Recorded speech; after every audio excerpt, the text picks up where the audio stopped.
New life is all around us. Seasons are constantly being changed. There's ebbs and flows in the stock market. A new business down the street is blossoming with business. New life is constant. It's a part of our journey. It's a part of everything that we have to stand for. And a huge part of new life is babies. People are constantly having babies. Babies are just a part of the picture. And it is vital to educate and enlighten and empower when it comes to the miracle that is childbirth.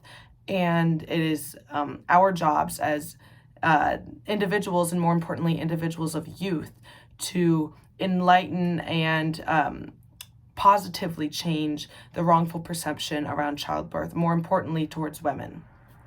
Now, there are three major things that go into this wrongful perception and fearful perception of childbirth. And I believe those to be pop culture, male-dominated fields historically when it comes to medicine, and societal pressures. So let's start with pop culture. Pop culture is a part of our lives, especially as Americans. We are constantly looking to our screens for entertainment or comfort or whatever it is that we are seeking. And I have personally been watching movies since I was a very, very young girl. So any perception I had of anything truly kind of started with pop culture, and then later on in your life you find, oh, that isn't how it usually is, or that's not how the movies put it. And that is a hugely prominent issue when it comes to childbirth. Anytime a birth is depicted in a movie or a TV show, it is 100% a medical emergency, and that is 100% incorrect. Birth is not a medical emergency. It's not even medical at all. It's completely natural and spiritual, and we as females are inflicted fear upon and told to take this amount of drugs or have a C-section or whatever it is, and thus distancing us from the knowledge that our body is literally made to birth these babies.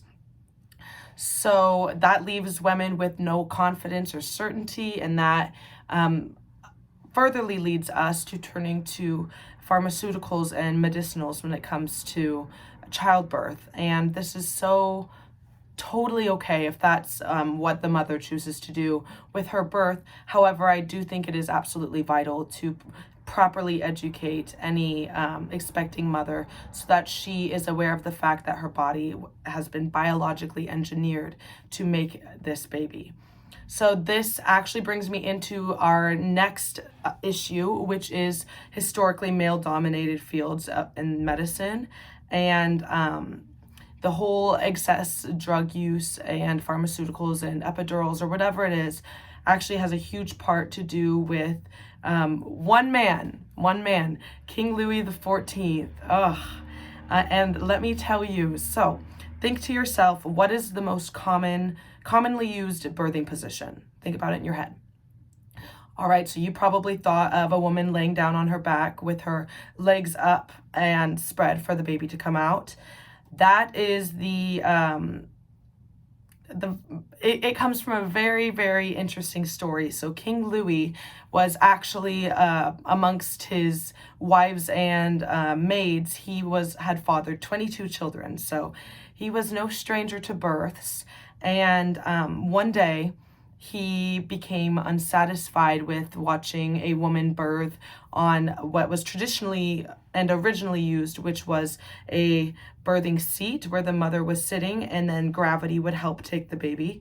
And so King Louis actually grew unsatisfied with this, and he fetishized the entire experience of childbirth.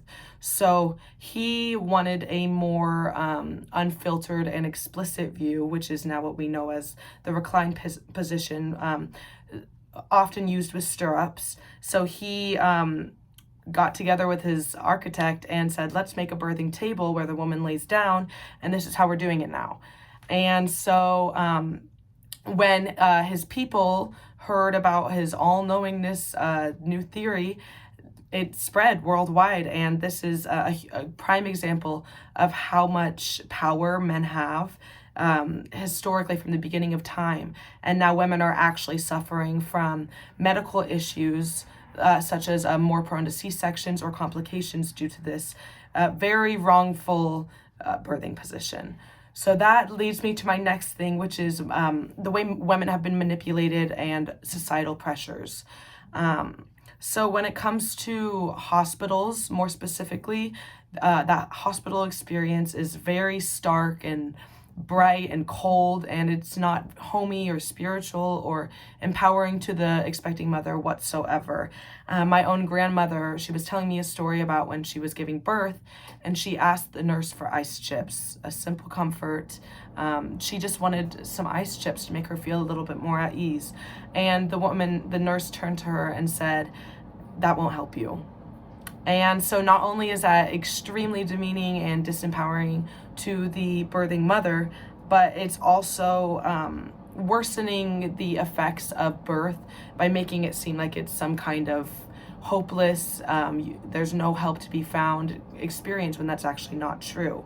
So they are put this fear on them, and they are miseducated into believing that this is how their body works, when actually your body pushes within itself. And when you see, like, again with pop culture, you see someone saying, "Okay, one more push." That's not even accurate, because your body is pushing on its own. Your body literally knows what to do completely subconsciously. There isn't a decision to be made. Your body knows exactly what to do. Now, when we get into talking about excessive medicalization with heavy doses of pharmaceuticals and epidurals and scheduled C-sections, there is a lot of conversation to be had there, but I do want to disclaim that many women do suffer from complications and have had wonderful experiences through a medicated birth or an epidural or a scheduled or unscheduled C-section, and that just goes to show that every woman is different. However, when it comes to the broad picture, women are heavily pressured and manipulated and swayed into feeling like they can't do it naturally, which is so untrue and so disempowering to not only women but to men as well. And so to recap everything, pop culture, historically male-dominated fields, and societal pressures have manipulated and taught women that they are not strong enough for this, which is, old news. Women aren't strong, women are weak, but it is our job to educate, conversate, and empower women through having these maybe originally awkward conversations, but in the long run, deeply empowering.